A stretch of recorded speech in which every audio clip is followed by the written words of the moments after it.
My name's Colonel Dave Williams.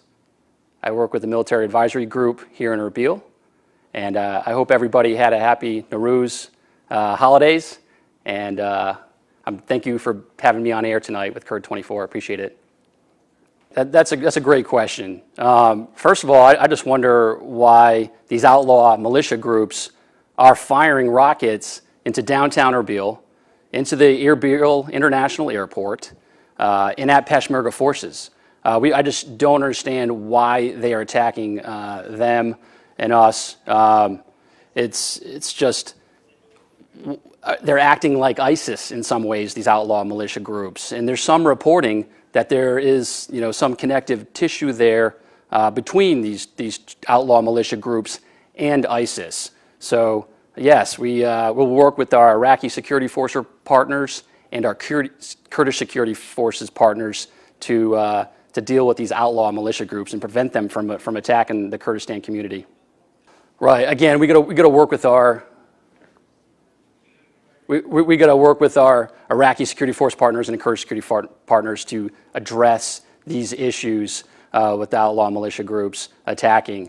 One of the keys is really ensuring those two groups work together and close some of these gaps in some of these disputed areas, and through the establishment of some joint coordination centers and conduct joint operations against these outlaw militia groups. And the coalition can enable that.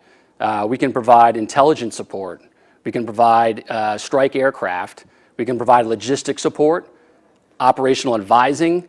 So there's a variety of tools the coalition has to empower and enable both the Iraqi security forces and the Kurdish security forces address these issues.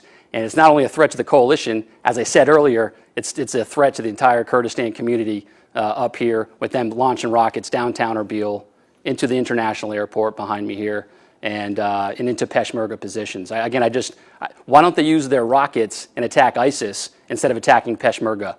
Again, I just don't understand that. Another great question. The coalition talks to both the Iraqi security forces and the Kurdish security forces, and we'd like to see them conduct more discussions and establish those joint coordination centers. And we've seen some real progress. We're seeing where those two entities are talking to each other on their own without coalition assistance to close these gaps, to close these seams, because ISIS is going into those seams, and these outlaw militia groups are going into these seams. So again, we just need to encourage both the ISF and the KSF, and they both have the capability to address these threats, but they need to close these gaps between them. In some areas, it's very good.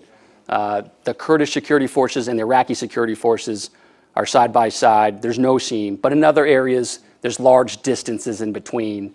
And what you're seeing is Daesh and outlaw militia groups go into some of these disputed areas, and some of it's very difficult terrain with mountains and river valleys, and that's where you're seeing Daesh go into and conduct these low-level insurgencies and other outlaw militia groups. And you see them all working together to some degree as well. Kovan, I wouldn't characterize it as a reemergence of Daesh. The Iraqi security forces and the Kurdish forces have been very successful against Daesh. But yes, like I said earlier, they are moving into some of these disputed areas. They're taking advantage of some of this difficult terrain. But I would not characterize it as a resurgence, really a low-level insurgency with attacks against logistical convoys and other attacks on innocent people, both on the the Kurdistan community and against the Iraqi people. They're making some terrific progress. Recently, you've had some senior Iraqi security force leadership and political leadership come up here to Erbil and discuss the way ahead with establishing these joint coordination centers. So we're actually making pretty good progress. We've seen the directive to establish these joint coordination centers. So now I think we're in the point of just really negotiating the manning of these, but we see real progress with establishing these. And again, there are some mechanisms already in place for the coordination. There are Peshmerga LNOs currently working in Baghdad.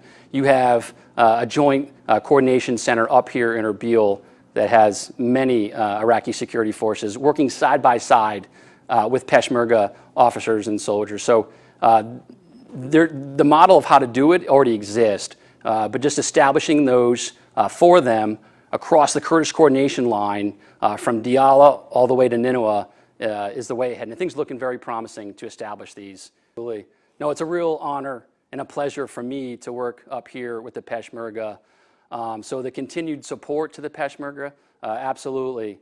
We divest food, fuel, munitions, weapons, and vehicles to the Peshmerga. We also provide $20 million a month in stipends to the Peshmerga. And again, we do a lot to keep that going and work with our other partners to enable the modernization of the Peshmerga.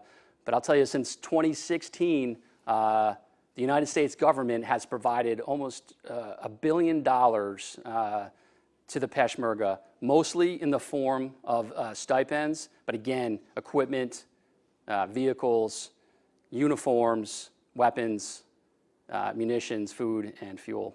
So it's a real pleasure to keep that up. But again, it's very small in comparison to what we provide to the Iraqi security forces.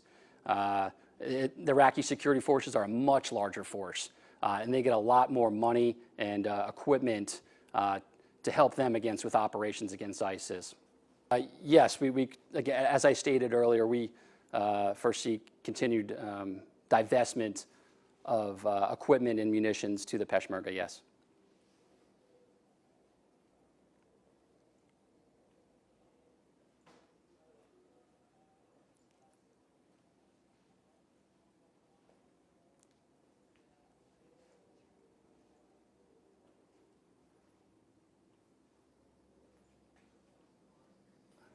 Okay. My role, the coalition's role, is really supporting the Erbil consulates. So you have the British consulate, the American consulate, the German consulate, and the Dutch consulate. Together, they become the multinational advisory group, and they are the lead for Peshmerga reform efforts. So as the coalition, we're here to enable and support those efforts. There's about 26 projects right now. We're seeing real progress in some areas, in communications, logistics, the creation of a national defense strategy. And so we're seeing some really good things come out of PESH reform.